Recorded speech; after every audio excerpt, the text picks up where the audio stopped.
Assalamualaikum warahmatullahi wabarakatuh. Alhamdulillah, alhamdulillah wa kafa, wassalatu wassalamu ala nabiyil mustafa nabiyyina Muhammadin wa ala alihi wa ashabihi wa man iqtafa. Ashhadu an la ilaha illallah wahdahu la syarika lah, lahul asma'ul husna was sifatul ula, wa ashhadu anna nabiyyana Muhammadan abduhu wa rasuluh al-hadi ila tariqil haqqi wal huda. Amma ba'd. Kaum muslimin wal muslimat, bapak-bapak, ibu-ibu, saudara-saudara, adik-adik jamaah Masjid Joyo Peranan rahimani wa rahimakumullah. Semoga Allah subhanahu wa ta'ala senantiasa melimpahkan rahmat, rezeki, barokah pada kita sekalian. Amin. Alhamdulillah, pada malam hari ini, kalau tidak keliru ini sudah hari yang ke-10 kita bisa menunaikan ibadah sholat Isya berjamaah 11 dilanjutkan dengan sholat tarawih serta witir. Alhamdulillah, kita banyak-banyak bersyukur pada Allah subhanahu wa ta'ala, dan kita mohon tabah nikmat dan karunia-Nya sehingga sampai di akhir Ramadan kita bisa tuntas mengerjakan ibadah shiyam dan juga bisa melaksanakan berbagai amal ketaatan yang diterima di sisi Allah subhanahu wa ta'ala. Amin. Saya sebenarnya tidak ingin kultum karena catatan contekan saya ketinggalan, tapi ya sudah apa-apa, sebisanya saya ingin menyampaikan, karena kemarin temanya fikih, ya sekarang fikih lagi, yaitu tentang mandi-mandi yang disyariatkan. Dalam istilah syara' al-ghusl, yang namanya mandi itu meratakan air ke seluruh bagian tubuh biniyatit ta'abbudi lillahi subhanahu wa ta'ala, dengan niat untuk ibadah pada Allah subhanahu wa ta'ala. Jadi bukan sekadar kebiar-kebiur. Kalau kebiar-kebiur itu mandi biasa. Di mandi itu meratakan air ke seluruh bagian dengan niat ta'abbud, ibadah pada Allah. Dan mandi itu ada dua. Dalam ilmu fikih ada dua jenis mandi. Yang pertama, al-awsalul wajibah, mandi-mandi yang diwajibkan. Apa saja? Yang pertama, karena junub. Apa itu junub? Junub adalah keadaan di mana seorang misalnya mengeluarkan air mani atau dia mendatangi istrinya. Jadi mendatangi istri, berhubungan, itu meskipun tidak keluar air mani tetap menjadikan seorang itu berkondisi hadas besar. Allah subhanahu wa ta'ala berfirman dalam Al-Quran surat Al-Ma'idah ayat yang ke-6, ayatnya panjang. Ya ayyuhalladzina amanu idza qumtum ila sholati faghsilu wujuhakum, dan seterusnya. Di tengah-tengah ayat, wa in kuntum junuban fattahharu, dan apabila kamu junub fattahharu, maka mandilah. Nabi sallallahu alaihi wasallam juga pernah bersabda, al-ma'u minal ma', air itu karena air. Maksudnya mandi itu wajib karena keluarnya air mani. Dulu ketika hadis ini pertama kali disabdakan, orang yang mendatangi istri itu tidak wajib mandi, tapi kemudian dinasakh, hukumnya dihapus dan diganti. Sudah mendatangi istri meskipun tidak sampai mengeluarkan air mani tetap wajib mandi. Sabda Nabi SAW,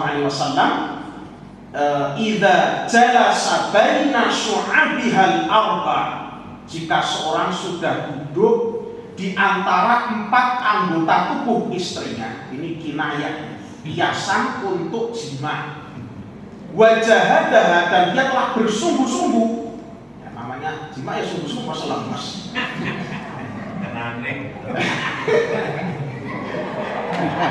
Maklali hadis itu. Fumma jahadaha faqad wajabal ghusl, maka telah wajib mandi. Ini riwayat Bukhari Muslim. Dalam riwayat Muslim ada tambahan meskipun tidak mengeluarkan air mani. Yang pertama, junub. Yang kedua, seorang telah wanita ini berhenti dari haid dan nifas. Laki-laki yang mengalami haid lucu, haid dan nifas. Firman Allah di dalam surat Al-Baqarah, yas'alunaka 'anil mahiyid qul huwa adza fa'tazilun nisaa fil mahiyid. Mereka bertanya padamu wahai Muhammad tentang haid, katakanlah haid itu adza, haid itu termasuk keadaan yang kotor. Fa'tazilun nisaa fil mahiyid, maka jauhilah, jangan dekati istri-istri kalian ketika haid. Maksudnya apa? Maksudnya ini kinayah Al-Quran itu harus sekali. Artinya jangan begitu. Jangan begitu. Tapi kalau kata Nabi Shallallahu Alaihi Wasallam dalam hadis itu begini, isma'u kulla syai'in illa nikah. Lakukanlah segala sesuatu kecuali nikah. Jadi segala sesuatu boleh selain nikah. Nikah itu maksudnya itu tadi semuanya itu. Nah, terus wala taqrabuhunna hatta yatahun. Janganlah kamu dekati mereka sampai mereka bersuci. Dalam tafsir Al-Qurtubi dimaksudkan bersuci itu maksudnya adalah sudah mandi. Dan ini pendapat jumhur ulama, Malik, Syafi'i, kemudian Al-Qabari, Ahlul Madinah dan lain sebagainya. Ini yang kedua, wanita haid dan nifas. Yang ketiga, karena meninggal dunia. Meninggal dunia itu juga mewajibkan mandi. Maka kalau jenazah itu disuceni, kecuali jenazah syahidul ma'rakah, yaitu yang meninggal dunia di peperangan fi sabilillah. Kalau yang syahid dunia itu tidak tidak diperlakukan sebagaimana jenazah syahid ma'rakah, syahid peperangan. Sabda Nabi Shallallahu Alaihi Wasallam ketika ada seorang yang terjatuh dari untanya, jatuh terus meninggal dunia, beliau bersabda, irsiluhu bima'in wasidrin, mandikanlah dia dengan air dan sidr atau daun bidara. Di antara sebab yang lain adalah yang mewajibkan mandi yakni masuk Islam. Sebagian ulama seperti Imam Ahmad menguatkan masuk Islam meskipun Islamnya itu karena baru tobat dari murtad juga tetap mandi. Karena Nabi SAW memerintahkan beberapa sahabat seperti Qais ibnu Amr untuk mandi ketika masuk Islam. Ini di antara mandi yang wajib. Mandi sunnah contohnya mandi ketika hari Jumat bagi orang yang hendak mendatangi sholat Jumat. Sabda Nabi Shallallahu Alaihi Wasallam, man tawaddo'a yaumal jum'ah fabiha wa ni'mat. Barang siapa yang wudu pada hari Jumat mendatangi sholat Jumat, maka ya wudu itu sudah cukup dan alangkah bagusnya wudu. Wa man irtasala fal ghuslu afdal. Barang siapa yang mandi itu lebih baik. Tapi saya perlu menggarisbawahi di sini.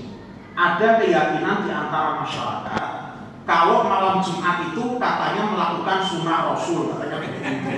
Yaitu, itu tadi. Nah, ini kadang-kadang anggapan ini dari mana saya juga kurang paham. Terus akhirnya di masyarakat itu, di tengah-tengah masyarakat itu, khususnya orang-orang awam yang masjid aja nggak kenal, ngertinya sunnah Rasul itu, mari kita bapak-bapak mengikuti sunnah Rasul. Ustadz memerintahkan untuk kita pulang dan melakukan hal itu, kan begitu. Padahal sunnah Rasul itu tidak itu. Nah, hati-hati. Adapun hadis man ghassala wa tasala, barang siapa yang ghassala wa tasala itu hampir mirip. Ada yang mengatakan barang siapa yang membuat mandi istrinya dan dia sendiri mandi. Itu tafsiran yang kurang tepat.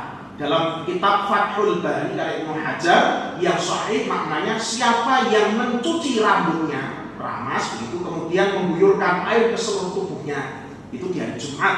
Nah, kemudian wa ghada wa batakara, kemudian dia berangkat pagi-pagi dan gasik ke sholat Jumat, maka dapat keutamaan begini dan begini. Itu yang betul. Kemudian juga di antara mandi yang sunnah, mandi ketika akan mendatangi sholat Id al-Fitr dan sholat Id al-Adha. Demikian pula ketika akan berihram. Ya, biasanya Bapak Ibu kalau yang sudah umroh atau haji itu ketika berihram biasanya mandi dulu bersih, pakai wewangian di badan, kemudian baru pakai pakaian ihram. Kemudian kalau itu kloternya kloter kedua karena langsung ke Makkah, berarti sudah siap dari bandara, artinya sudah siap dari Indonesia, sudah pakai baju seperti itu, sehingga nanti lewat miqat, entah ya Lam-Lam atau apa, sudah dia berniat ihram dan bertalbiyah. Kemudian juga mandi ketika akan wukuf di Arafah. Kemudian juga ada banyak mandi-mandi yang lain yang disebutkan, yang mendatangi perkumpulan-perkumpulan akbar, misalnya mandi ketika akan sholat istisqa dan lain sebagainya. Adapun selain daripada itu, maka mandi-mandi yang demikian itu ya mandi biasa. Ali bin Abi Thalib radhiyallahu anhu pernah ditanya, ini riwayatnya ada di kitab Al-Um karya Imam Syafi'i. Imam Sayyidina Ali pernah ditanya, mandi itu apa saja ya Ali? Terus Ali menjawab, irtasil kulla yaumin in syi'ta. Mandi yo saben dina nek kowe pengin. Takon kok mandi yo kono saben dina kan gitu. Bukan itu yang tanya. Bukan itu maksud saya, mandi yang dimaksud mandi yang syar'i. Kemudian Ali bin Abi Thalib menjawab, mandi yang syar'i itu al-ghuslu yaumul jum'ah, mandi pada hari Jumat.